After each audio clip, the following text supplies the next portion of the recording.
Finally বন্ধুরা Indian ফুটবলের দিন শুরু হতে চলেছে। 14 তারিখ থেকে ইন্ডিয়ান ফুটবলের দিন শুরু হতে চলেছে। আমাদের যে অতদিনের অপেক্ষা, সেই অপেক্ষার অবসান ঘটতে চলেছে। আর কিছুক্ষণের মধ্যেই সেই অপেক্ষার অবসান ঘটতে চলেছে। তো যেটা আমরা চাইছিলাম যে ইন্ডিয়ান ফুটবলটা শুরু হোক, ইন্ডিয়ান ফুটবলের টপ টিয়ার লিগ শুরু হোক, সেই লিগ শুরু হতে চলেছে। তো এই লিগের ম্যাচ তোমরা কোথায় দেখতে পাবে সেটাও তোমরা জানতে পেরে গেছো।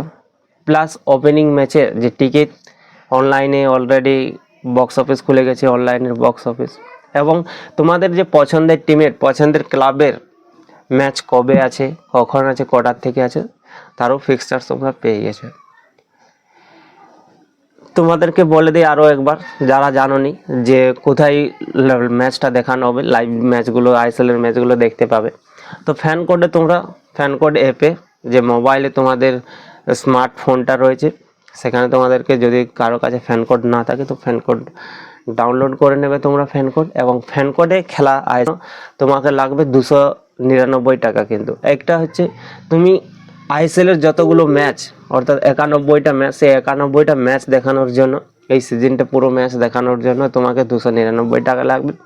তুমি যদি তোমার পছন্দের টিমের ম্যাচ দেখতে চাও, যে তোমার পছন্দের টিম মোহনবাগান হোক, ইস্ট বেঙ্গল হোক, মোহামেডান হোক, বেঙ্গালোর এফসি, কেরালা, মুম্বাই সিটি, যেটাই হোক, তুমি যদি সেই টিমের ম্যাচ দেখতে চাও, তার জন্য তোমাকে লাগবে 149 টাকা।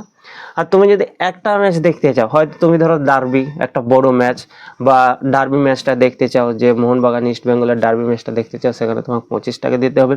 তুমি যদি মোহনবাগান মুম্বাইয়ের সাথে ম্যাচটা দেখতে চাও, ইস্ট বেঙ্গল মুম্বাইয়ের সাথে ম্যাচটা দেখতে চাও, তাহলে সেখানে তোমাকে 25 টাকা দিতে হবে। অর্থাৎ তুমি যদি একটা ম্যাচ দেখতে চাও, তাহলে তোমাকে 25 টাকা দিতে হবে। তো যাই হোক, ভালো খবর, আমাদের ইন্ডিয়ান ফুটবল যে টপ টিয়ার লিগ, সেটা শুরু হতে চলেছে। লেট হলেও শুরু হচ্ছে। আমাদের ইন্ডিয়ান ফুটবল প্লেয়ারগুলো গেম পাচ্ছে, গেম যত পাবে তত কোয়ালিটি বাড়বে। তো এটা একটা খুশির খবর। তো আজকে কথা বলবো আমি, যে ওপেনিং ম্যাচ মোহনবাগান ভার্সেস কেরালার যে ওপেনিং ম্যাচ 5টা থেকে শুরু হতে চলেছে, সেই ওপেনিং ম্যাচে মোহনবাগানের প্লেইং 11 কি হতে পারে। তো তার আগে আমার চ্যানেলে যদি কেউ নতুন এসে থাকো, চ্যানেলটি সাবস্ক্রাইব করে নাও, কারণ এই চ্যানেলে তোমরা ফুটবল রিলেটেড ভিডিও আপডেট পেতে থাকবে, ফুটবল রিলেটেড কন্টেন্ট তোমরা পেতে থাকবে। তো প্লিজ সবাই চ্যানেলটি সাবস্ক্রাইব করে নাও। তো আমরা জানি এইবারে মোহনবাগান যে ছন্দে রয়েছে, যে ভাবে তাদের টিম রয়েছে, সেখানে আরও একবার আমরা চ্যাম্পিয়ন হতে দেখতেই পারি মোহনবাগানকে। যথেষ্ট মোহনবাগান, ইস্ট বেঙ্গল কিন্তু এই বছর দারুণ ছন্দে রয়েছে, তাদের টিমও ভালো রয়েছে। তাদের আমরা দেখেছি আদার্স ক্লাবগুলোর মধ্যে একটা পেমেন্টের নিয়ে ইস্যু আছে, এবং অনেক বিদেশি প্লেয়ার, ভালো ভালো বিদেশি প্লেয়ার কিন্তু ক্লাব ছেড়ে অন্য দেশে খেলতে চলে গেছে। সেখানে কিন্তু মোহনবাগানের কোনো সমস্যা নেই, ইস্ট বেঙ্গলের কোনো সমস্যা নেই, স্যালারি, প্লেয়ারদের স্যালারি নিয়ে কোনো সমস্যা নেই। প্লাস তাদের যে বিদেশি প্লেয়ারগুলো ছিল, সেই বিদেশি প্লেয়ারগুলো কিন্তু রয়ে গেছে, ভালো ভালো বিদেশি প্লেয়ারগুলো, যেখানে অনেক ক্লাব কিন্তু তারা নন বিদেশি নিয়ে খেলছে, হয়তো 4টে 3টে, বা বিদেশিও নেই, অনেক আবার 6টা 6টা 5টা 5টা বিদেশি নিয়ে খেলছে। তো মোহনবাগানের সেই দিক থেকে কিন্তু অনেকটা অ্যাডভান্টেজ রয়েছে, ইস্ট বেঙ্গলেরও অনেকটা অ্যাডভান্টেজ রয়েছে, কিন্তু সব থেকে যদি বেশি অ্যাডভান্টেজ রয়েছে, সেটা হচ্ছে মোহনবাগানের অ্যাডভান্টেজ রয়েছে। তো সেই জায়গায় দাঁড়িয়ে মোহনবাগানের প্লেইং 11 কি হতে চলেছে, আশা করছি প্রথম থেকেই চাইবে মোহনবাগান যে তারা উইন হবে, ম্যাচ উইন হবে, এবং উইন হয়ে প্রত্যেকটা ম্যাচ উইন হয়েই তারা টাইটেল, আইএসএলের যে টাইটেলটা তাদের নাম করবে, একটা নতুন রেকর্ড তারা তৈরি করবে মোহনবাগান, নতুন রেকর্ড। তো লোবেরা সেই অ্যাটাকিং মাইন্ডেই থাকবে, এবং লোবেরাকে আমরা জানি যে একটা দারুণ কোচ, অসাধারণ কোচ, ইন্ডিয়ার মাটিতে তার কিন্তু অনেক সাফল্য রয়েছে লোবেরার। সে কিন্তু আইএসএল শিল্ড বলো, আইএসএল ট্রফি বলো, সবই সে জিতেছে। সে এফসি চ্যাম্পিয়ন্স লিগ খেলেছে, এফসি চ্যাম্পিয়ন্স লিগ 2 খেলেছে। যথেষ্ট এখনো পর্যন্ত গোয়াকে, মুম্বাইকে, এফসি উড়িষ্যাকে সাফল্য দিয়েছে। মোহনবাগানকেও আশা করছি সেইভাবে সাফল্য দিতে পারে বা পারবে, এটাই আশা করছি।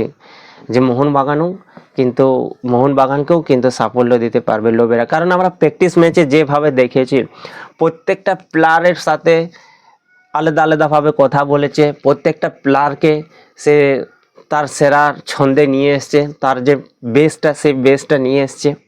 দিমি পেত্রাতোস যে অফ ফর্মে ছিল, গত 2 বছর ধরে যে অফ ফর্মে চলছিল, তাকেও কিন্তু লিগড়ে মোচড়ে কিন্তু তার ভেতরের যে পারফরমেন্সটা সেই পারফরমেন্সটা নিয়ে এসেছে। দিমি পেত্রাতোসকেও তাকেও কিন্তু পুরোপুরি ফিট করে দিয়েছে। তো চলো একবার দেখে নেওয়া যাক যে লোবেরার বেস্ট প্লেইং 11 কি হতে পারে। এটা আমার দিক থেকে, হয়তো তোমাদের দিক থেকে কেউ কাউকে চেঞ্জেস রাখতে পারো। অবশ্যই তোমরা যদি কাউকে চেঞ্জ রাখো অবশ্যই তোমরা কমেন্টে জানাবে যে এর জায়গায় যদি এ থাকে খুবই ভালো হয়, তোমরা অবশ্যই কমেন্টে জানাবে। তো চলো আমি দেখে নিই আমার প্লেয়ার, আমার সেরা প্লেইং 11টা কি, বা আশা করছি লোবেরারও এই প্লেইং 11ই খেলতে নামাবে, লোবেরাও এই প্লেইং 11ই খেলতে নামাবে। কেরালার বিরুদ্ধে যে ওপেনিং ম্যাচ রয়েছে সেই ওপেনিং ম্যাচে কিন্তু লোবেরাও এই প্লেইং 11ই খেলতে নামাবে। তো আমার মতে প্রথমেই যাকে আমি গোলকিপারে নিয়ে যাব প্লেইং 11-এ, বিশাল কায়েত। আশা করছি কারো ডাউট থাকবে না বিশাল কায়েতকে নিয়ে, যে বিশাল কায়েতকে গোলকিপার হিসাবে দেখতে পাবো। আর এটা আশা করছি প্রত্যেকেরই টিমে থাকবে বিশাল কায়েত, 1 নম্বর চয়েস থাকবে গোলকিপার হিসাবে। এবং যে 4 জন ডিফেন্ডারে থাকবে সেটা হচ্ছে টম এলড্রেড এবং এলবাদো রদ্রিগেজ সেন্টার ডিফেন্ডারে থাকবে, এবং লেফট ব্যাকে থাকবে সুভাশিস বোস, এবং রাইট ব্যাকে থাকবে টেকচাম অভিষেক সিং। কোনো সন্দেহ নেই ডিফেন্সে। এবং যে 2 জন ডিফেন্ডার মিডফিল্ডে থাকবে সেখানে কিন্তু অনিরুদ্ধ থাপা এবং আপুয়া, এই 2 জনকে আমরা সেন্টার ডিফেন্সিভ মিডফিল্ডে দেখতে পাবো। হয়তো আমরা থাপাকে নাও দেখতে পারি, তার জায়গায় টাংরিকে দেখতে পারি, কিন্তু আমার মনে হয় থাপাকে নিয়েই এগোবে। এরপর যে 3 জন থাকবে অ্যাটাকিং মিডে, সেখানে অবশ্যই আমরা লিস্টানকে দেখতে পাবো প্রথম থেকেই, শুরু থেকেই। রাইটে আমরা মানবীরকে দেখতে পাবো এবং দিমি পেত্রাতোসকে আমরা দেখতে পাবো। দিমি পেত্রাতোস সে যে অফ ফর্মে চলছিল সেই অফ ফর্ম থেকে সে তার সেরা ফর্মে এসেছে, সেরা ফর্মটা নিয়ে এসছে লোবেরা। আমরা দেখেছি প্র্যাকটিস ম্যাচে সে দারুণ পারফরমেন্স করেছে, তার পায়ে গোলও রয়েছে। এটা যথেষ্ট একটা ভালো খবর যে দিমি পেত্রাতোসে আমরা প্রথমে যেরকম তাকে খেলতে দেখেছিলাম গত 2 সিজনে, কিন্তু আমরা সেই ছন্দটা আমরা দেখিনি দিমি পেত্রাতোসের, কিন্তু ফাইনালি আমরা সেই ফিটনেসে সেই ছন্দে আমরা দিমি পেত্রাতোসকে ফিরে পেতে চলেছি। এবং স্ট্রাইকারে আমরা দেখতে পাবো জিমি ম্যাকলারেনকে। তো এই ছিল আমার বেস্ট প্লেইং 11, এবং এটাই হচ্ছে মোহনবাগানের বেস্ট প্লেইং 11 আমার কাছে মনে হয়। এরপর সাল আব্দুল সামাদও রয়েছে, কিন্তু রবিনও রয়েছে।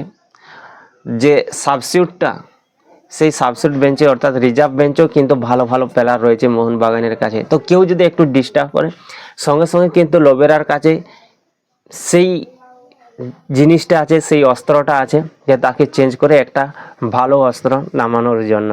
এটা কিন্তু লোবেরার কাছে আছে, সে রিজার্ভ বেঞ্চও কিন্তু ভালো রয়েছে। তো তোমাদের কেমন লাগলো প্লেইং 11টা তোমরা অবশ্যই কমেন্টে জানো, তোমাদের প্লেইং 11টা কেমন লেগেছে। অবশ্যই তোমরা যদি কাউকে চেঞ্জ করতে চাও সেটাও তোমরা কমেন্টে জানো। আর ফার্স্ট ম্যাচ কি হতে পারে কেরালার বিরুদ্ধে অবশ্যই তোমরা জানাও, যে উইন হবে না ম্যাচটি ড্র হবে। মোহনবাগান ম্যাচ উইনের মাধ্যমে তাদের যে লিগের যাত্রা শুরু করবে, না ড্র করে শুরু করবে, না ম্যাচ হেরে পর শুরু করবে, অবশ্যই তোমরা কমেন্টে জানাও। তুমি যদি একজন মোহনবাগান ফ্যান্স হও অবশ্যই কমেন্টে জানাও। তো দেখা হচ্ছে পরের ভিডিওতে, ততক্ষণ পর্যন্ত সবাই সুস্থ থাকো, ভালো থাকো। আর একটা লাইক করে দেবে ভিডিও ভালো লাগলে, চ্যানেলটি সাবস্ক্রাইব করে নেবে।